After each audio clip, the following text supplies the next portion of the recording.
Hello বন্ধুরা, আপনাদের সকলকেই স্বাগতম জানাই নতুন একটি ফ্রেশ ভিডিওর সঙ্গে। আশা করি আপনারা সকলে ভালো আছেন, আগামী দিনেও ভালো থাকেন। তবে এই মুহূর্তেই সবথেকে বড় আপডেট নিয়ে এসেছি আপনাদের সামনে।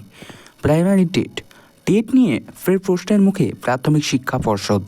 চাকরি প্রার্থীদের ঠিক কী জানালেন তিনি, আপনাদের বিস্তারিত জানাবো এই ভিডিওর মাধ্যমে। সুতরাং এক মুহূর্ত মিস না করে সম্পূর্ণ ভিডিওটি দেখতে থাকুন। তো বন্ধুরা, প্রাথমিক শিক্ষক নিয়োগ বা প্রাইমারি টেট নিয়ে যে দুর্নীতির খবর উঠে এসেছে, তার ফল ভোগ করছে হাজার হাজার টেট পাস চাকরি প্রার্থী।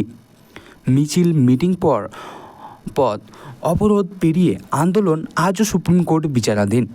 এই শিক্ষক নিয়োগ নিয়ে কম জলঘোলা হয়নি। শিক্ষামন্ত্রী থেকে অনেক বিশিষ্ট ব্যক্তি জেলে পর্যন্ত রয়েছে। টাকা দিয়ে যে চাকরি দেওয়া হয়েছে, তার ফলে চাকরিহীন হয়ে পথ অবরোধে নামছে টেট পাস প্রার্থীরা।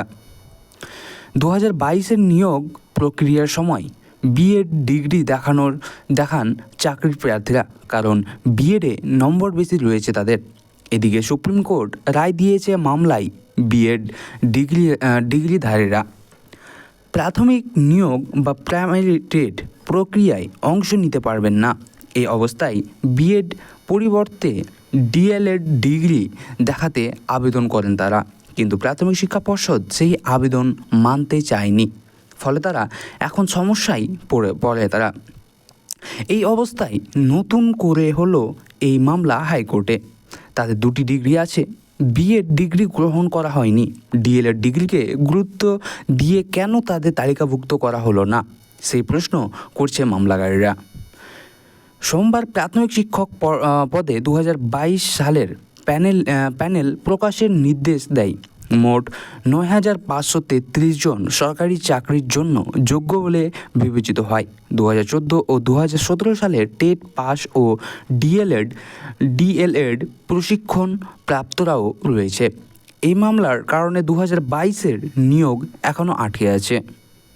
বন্ধুরা, তাছাড়া এরই মধ্যেই প্রাথমিক শিক্ষা পর্ষদের চেয়ারম্যান গৌতম পাল মহাশয় মালদায় ওয়েবকুপার সম্মেলনে অংশ নিলে সেখানে 2022-এর ডিএলএড ঐক্য মঞ্চের সদস্যরা গৌতম পাল মহাশয়কে জিজ্ঞেস করে বসেন, স্যার 2022-এর টেট পাসের নিয়োগ কবে হবে? গৌতম পাল মহাশয়ের সামনে হাত জোর করে নিয়োগের আর্জি জানালেন তারা। কেউ পায়ে হাত দিয়ে প্রণাম করে জিজ্ঞেস করলেন, এই বছরের মধ্যে কি নিয়োগ হবে? 2022 ও 23 নিয়োগ কি একই সঙ্গে না আলাদা হবে? এই সমস্ত প্রশ্নের উত্তরে সবলীলভাবেই গৌতম পাল মহাশয় সেই সমস্ত টেট উত্তীর্ণদের মাথায় হাত বুলিয়ে আশ্বস্ত করেন এবং আশীর্বাদ করেন। তাছাড়া তিনি আরও বলেন যে রাতে ঘুমোতে যাওয়ার সময় তাদের মুখগুলো চোখের সামনে ভেসে উঠতার। তিনি চান তাদের সবার ভালো হোক, এই বলে তিনি মাথায় হাত বুলিয়ে চলে গেলেন।